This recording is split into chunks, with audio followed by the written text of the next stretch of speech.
So welcome to No Stupid Questions. Hello, everybody. This week, welcome. It's for real. With TLeake like and rah, JAG. like a dungeon drag. What's up? No specific order. I love No Stupid Questions show. Can we curse on this show?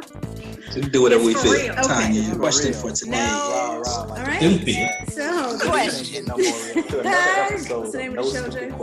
No Jack. Stupid Questions. I'm sorry. Welcome to this episode of Our first question is, who are you? No Stupid Questions.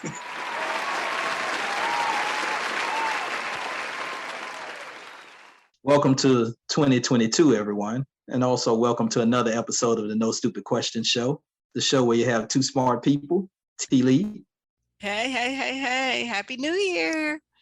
and JAG, and one simple question, or so we thought. Is it simple or stupid? Yeah, okay. Uh, You gotta give me welcome some. You to gotta get- 2022. and it's January 6th, so you know things are kind of topsy-turvy on January 6th. Speaking of, should we be taking January 6th more seriously?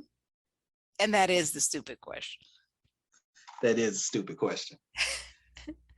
So my answer is yes. Oh, We should be taking it more seriously. Now you have to define who the we is, but yes, we should be taking it more seriously. and what are we doing now that we should be doing more than? You're asking So- two questions? I got to answer 2 questions a night? No. The question was, should we be taking January 6th more seriously? That kind of implies that there is some seriousness, which I do believe. Okay. So what's So, the so what's your answer? You agree to the yes? You agree we should take it more seriously? I think we should take it very seriously. The more is where I'm struggling. Because we're taking it seriously already in your eyes. Well, We're already doing a good and job. to your point, the question is, who's we? There is a certain group of folks that are taking it very seriously. And there's And a what- group of folks that seem to not think that there was, some tourists walking through the White House or through the Senate and the House. So who's taking it seriously? Let's break it down a little bit. Who do you think is taking it very seriously at this moment? I think that Nancy Pelosi in really pushing through the commission, I think that was merited. I mean, if we did, all of the things with Clinton and the emails and all that stuff and the embassy, and then we should definitely be doing this on our own turf. So I think that was, she pushed that through and it was serious. I think that, the fact that we've got subpoenas and stuff for high-ranking officials, including the president, it says that it is. And then the fact that there's a case at the Supreme Court right now regarding the archives information and getting access to that, and allowing that, which apparently, according to my readings, has never been done. So there's some unprecedented things that are being done. And that means that it's pretty serious, because those people that are taking those measures are taking it seriously. My fear, perhaps my answer is I reserve judgment, because I need to see what the Supreme Court says, how any results from this commission get actually executed and implemented. Yeah. And then there's the people who aren't taking it seriously, which there's always going to be some fringe, but it doesn't seem very fringe. It's a larger population within the Republican Party, if I'm going to be specific. So.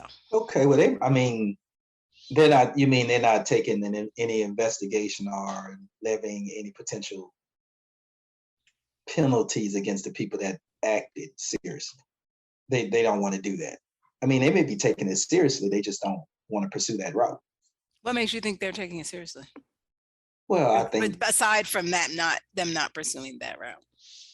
well, first of all, the January 6th, Commission. 2021 activity, in my mind, was a very serious act. It was, Agreed. to me, I look at the U.S. Code, specifically Article 2381, treason. And I have a hard time understanding how this does not fit within the definition of treason, because Amen, brother. it seemed like if there was ever levying war against the United States, that act of taking over the seat of government seems to be an act of levying war against the United States. So, it's very serious, very, and some people say they got caught up in the moment. They didn't know what they were doing. Well, I guess people get caught up in mob crimes all the time and participate in it. That doesn't make them not guilty of it. Yes. Ignorance is not innocence. It never has been an excuse from adhering to the law. So when you say some of those people that supported it, obviously they don't want an investigation. They don't want people being called to court for their actions.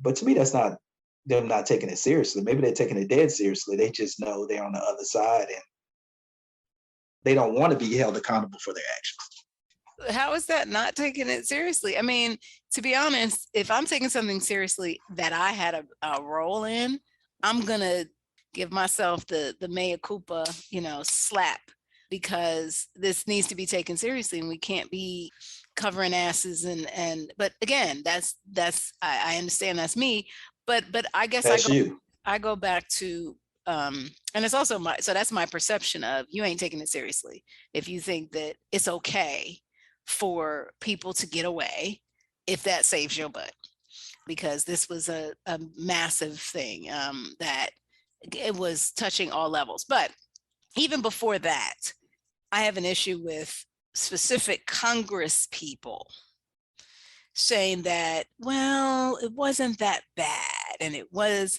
really, it was kind of like, there were actual words that said it was not an insurrection. It was not violent. I think there was a quote that it was not. And it was just like, what are you talking about? People that woman died, we had the police officers that not only, got hurt, but killed themselves. There were a number of suicides afterwards. They're talking about the morale now in that particular arm of law enforcement. So I guess I still have those things echoing in my head, and no one's ever taken that stuff back. So and why would you expect them to take it back? They waged war against the U.S. Why would you expect them to take that back? I'm talking about Congress people. So for me, if they taking it seriously means those Congress people need to be held to account for not calling it what it is, especially if it's treasonous. So that to me, I'm talking myself into what's the more seriously look like. The more seriously looks like something more than an ethics slap on the wrist for some of these Congress people. Yeah, but you want the wolves to police themselves. And I'm saying that's a tad unreasonable. I don't know if what you want is equivalent to assuming the terrorists in 9/11 didn't die. They would say their actions weren't that serious. They weren't, if they were captured instead of dying. No, they're in this is more like, because you still have people, Nancy Pelosi, for example, Chuck Schumer on the other side, that are not in that. So it's not just the terrorists judging themselves. There are people to balance it out. Now, again, I don't know what they could be doing, and I know that they're taking seriously, but what I'm saying is, in response to my own question about how could they take it more seriously, there could be some things. I haven't seen subpoenas for actual Congress people. Maybe I missed them. Are you familiar? Are you aware of any? You're asking the wolves to govern themselves, to police themselves. In my opinion, I'm asking the Democrats to police the Republicans. Yes. When you say Congress people, in a system, they haven't been on the same page in a long time. But in a system where they have to go through court to a field with Democrats and Republicans, and some of those courts are going to be sympathetic to the Republican side. So it's not as easy as saying. I mean, if Nancy Pelosi could do that, she'd do it. If she could flip a switch and do it, she would do it. But she can't.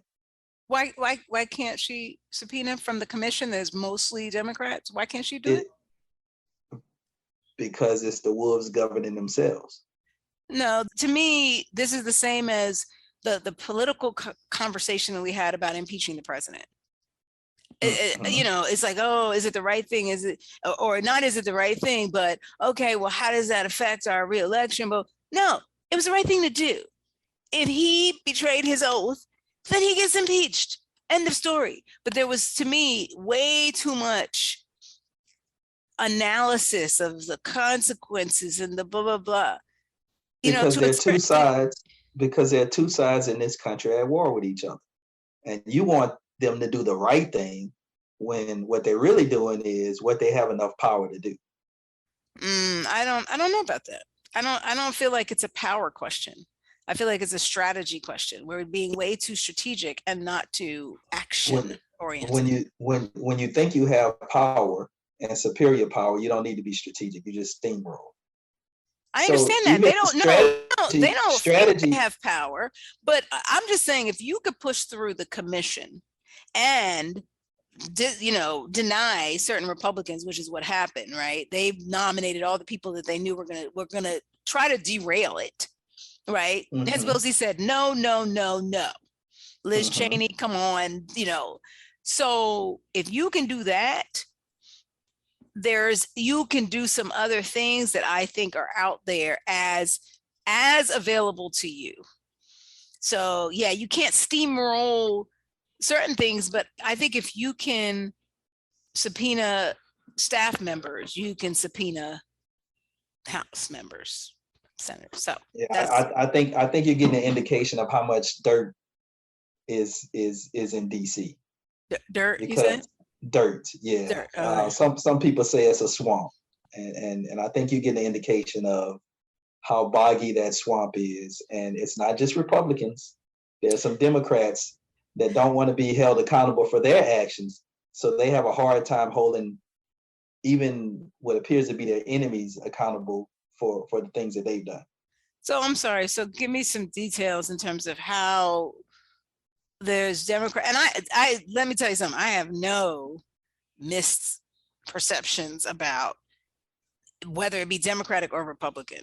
That's why I consider myself independent, because I have agreed with stuff the Democrats have said. I have agreed with stuff Republicans have said. I have disagreed with stuff Republicans said. I have disagreed with stuff Democrats have said. So I am not, this person who's just, okay, it's Democrat, it's good. That's not person, policy, anything. So I don't have any, misconceptions about the lack of bogginess in any party. I have some issues with the two-party system, which I think we talked about on the previous show. Anyway, right. So can you give me some more detail about this? Where is the dirt that keeps you from doing the thing against the Republicans?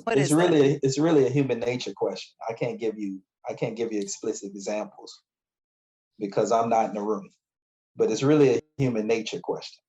And people at a certain level do not want to attack people at their same level, because that means they're open to attack as well.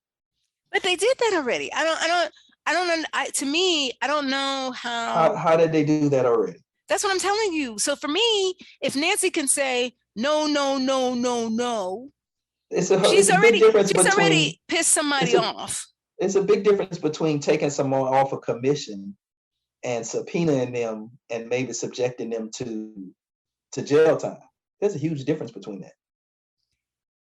Personally, with the polarization between the two sides, I feel like a little bit is a lot, because it's all on the wrong side.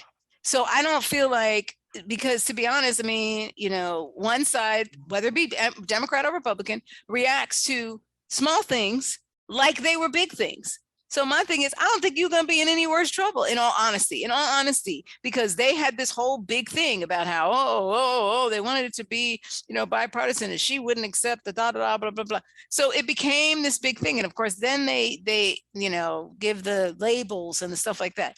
So personally, I understand what you're saying is that to a practical person, which I would say none of these people are, because they're just thinking of re-election and campaigning and blah, blah, blah. But again, maintaining the status quo. Yes, and I understand they want to maintain the status quo. But I do think that, once you step over a line where you're not straddling the line, you've ultimately, for the other side, so what you were saying about opening yourself up to attack, that's already happened. So yeah, not the same level of attack. I mean, people have been fighting committee membership since the beginning of time. That has happened since Alexander Hamilton. That is what they do. But to bring each other up on charges, that is not what they do. I don't know if anyone wants to open that. Why is subpoena bringing somebody up on charges, asking them for, hey, can you provide information on this? What? So yeah, but you're asking them to provide information about who is participating in this seditious act, and that will lead. No. Well, sure. You're asking for information related to X. You're not saying who are these people. You're saying, okay, what do you know about? So subpoena does not criminalize everyone. No, a subpoena does not criminalize everyone. So that's what I'm saying. No, it doesn't. But information that comes out as a result of the subpoena could. Right, which is Mark Meadows, but Mark Meadows is doing that. I'm saying, but they've already done that. I don't understand. It does not seem like the big leap that it sounds like you're saying it is to do the same thing, a subpoena for information, because that's really, that's how they couch it anyways. We want to get to the bottom of this. We want information. It's not all about criminalizing everyone that you subpoena. It's about, what do you know? What do you have? If you subpoena stuff from the archives, you're not saying the archives was wrong. It has information in it. So again, but that's where I do understand that people get into these strategic, political, machinations and stuff like that. And to me, that is part of the not seriously. You can't take things seriously if you are prioritizing all these other things. So I don't know if you've seen Don't Look Up, which is, I have to say that we might have to get into that later, because everyone told me how great it was. I'm watching it like, I don't really care. Like, I get the point, and I got the point, and then it was 2 hours and a half almost. And I was just like, okay, I'm done. But anyway, the bottom line was nobody was taking it seriously because they were so busy looking at Kim Kardashian and Pete Davidson, or their version of it in the story, and whether or not they, got likes on social media and stuff. And to me, that is tantamount to worrying about your campaign and everything when the freaking democracy can fall. You won't have that job. Forget the campaign. You ain't gonna have that job if we fall into an autocracy. So how we gonna fall into that? Well, fall into might be a little, but anyway, cavalier. But yes. All so right, first I'm all, off my horse. You obviously, because you keep telling me things I had no idea about, like Kim Kardashian and Pete Davidson. So you pay attention to that stuff too, even though you talk about people that may pay attention to that stuff. But anyway, that's a side note. Our system is self-feeding though. Once people within the system start eating away from it, it puts them in danger, and no one wants to do that. Those people in Congress. But understand that the reason why January 6th occurred is because nobody was on their friggin' job in DC. Nobody. So I'm going to agree with you. Democrats, Republicans, everybody's being all da-da-da. But that's the reason why this happened. And so the irony is, in order to take it seriously and make sure that it doesn't result in a crumbled democracy, people need to get off what we have done. That's what led to that. So that is my issue. That is my issue, is you are capturing exactly what you're telling me, that this is the way it's done. This is how, but that way of doing it took us on the road to January 6th. Right. So if we don't get off that road, that's not taking it seriously. Because if you're taking it seriously, you realize that was the lead up. The polarization, the partisanship, the unnecessary, and again, unnecessary is relative, because some people will think it's necessary, but yeah. So So I'm sorry, my answer is coming around to hell to the. I knew that was your answer to begin with. I don't know why it took you a while to come around to it. You should have just. If you knew, you it's 2022. You taking beating around the bush. You should have just told me what my answer was. Well, I try to tell you. I just have to let you come around to it on your own. What the hell is the call to action? Somebody need to crawl up Nancy Pelosi. You need to get the bums out of Congress, basically. And I'm talking about on all sides. If there's a bum in Congress, you need to get them out. Okay. And I'm not saying all of them are bums, but there are quite a few. I agree. I wholeheartly agree with that. So but again, that requires a revitalization of the whole system. And how is that going to happen? Because the man on the street saying their vote doesn't matter, or the woman on the street is saying their vote doesn't matter. Touched the nerve there. I heard. No. I was because when we were talking about getting the bums out, I know that I'm trying to remember his name. Devin retired. Nunes. Okay. And that was the speculation, is that because of the redistricting, he went from a solidly Republican area to a majority, over 50% Democratic. Now, how in the world did that happen? I mean, a clock is right twice. I know that a lot of the Republicans are responsible for the redistricting, right. But they let in that this particular case, it's California, right? So, right. And you got those pockets. So yeah, he's joining in California, he's joining the Democrats company. So so he's joining what company? The new media company that Trump is. Okay. So anyway, but let me come back to something else. Don't think you slipped this by me. Listen, I cannot control. One of the problems, and we can have a separate show about this. We're about to talk about Kim Kardashian. Because I don't want to spend no time.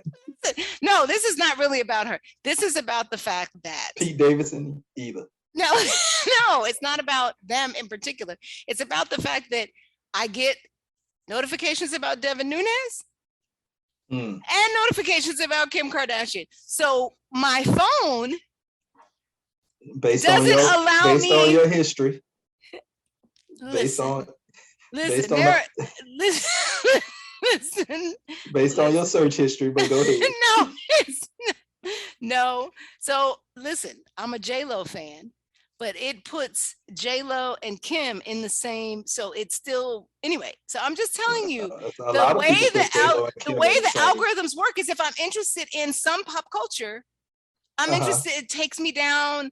It doesn't take me necessarily, but it gives me rabbit hole options that I don't necessarily want. So I do see those headlines, but I don't necessarily go like, what's and I watch Saturday Night Live, and I heard maybe you should be a named person in the lawsuit against these apps that are designed to send you down those rabbit holes. It's actually less about the apps per se as much as this is Google. These are my Google notifications. Okay. Right. When I go to news, I didn't want to call Google out, but maybe you need to be a named person in the suit against Google. Anyway, so I'm sorry to derail, but I have to say I think that's a contributor too, right?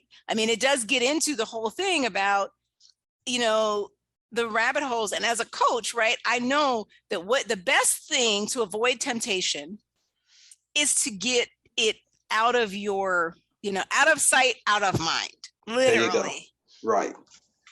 These devices put these things like you can barely get around them because they're just flying in your face like snowballs on the windshield. And you're just trying to drive straight and you get all this stuff. So that's genius. All over the place with the metaphor, but that's just genius. You just had the call to action right there. What? I mean, it's Keep genius. driving? What's Put the devices down. okay. We need to have a The national device down also, day. now I agree with that from a mental health perspective, as well as the blue light, in all honesty. But then how do I know what's going on with my politicians and so these devices have always been, right, a catch-22. You get some of the good things. I mean, we are definitely more informed. We have the ability to participate more fully. Are we more informed? You know, Tim, that's a different show. All right, forget it. Information is being thrown at us. Forget but it. Are we more informed? The bottom line is, I think that putting the devices down is good for a single point in time, but I think being connected has its benefits. And so we have to find out a way to create more discrimination in a positive way using the devices. So it needs to be purposeful. But we need help. It's like sugar, right? Sugar is an addictive, and we need sometimes so most of us are addicted to our devices, right? And putting it down for a day ain't gonna change that. Okay. And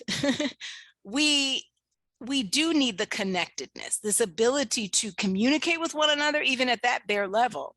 And I'm not sure, like, I don't have the recommendation. I would love to have the recommendation. Maybe you and I can sit down and think this through, is what things you have to turn off and what things you have to turn on. And I think Facebook is a perfect example, right?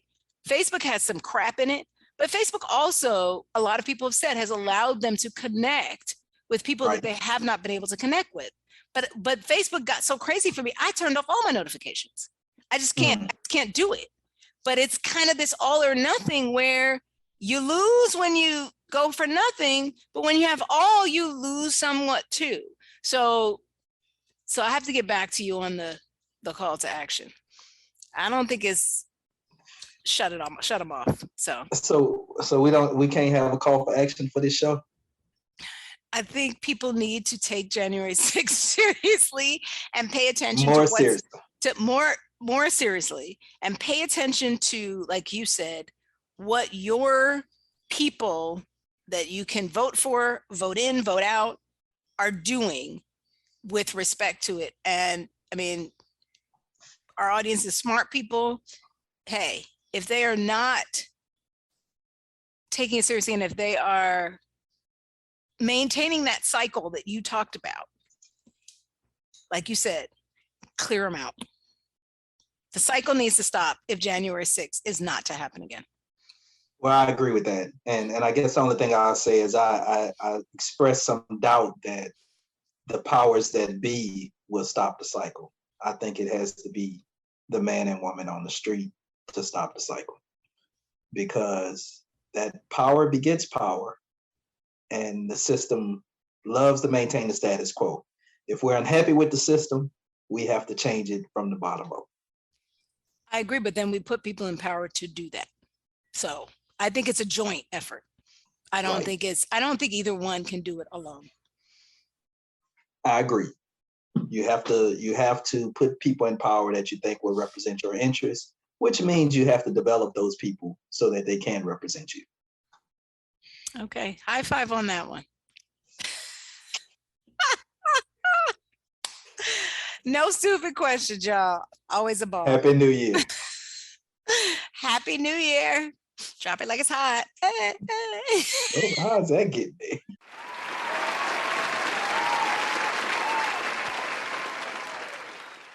You can ask any question that you want, or don't ask no stupid ass questions.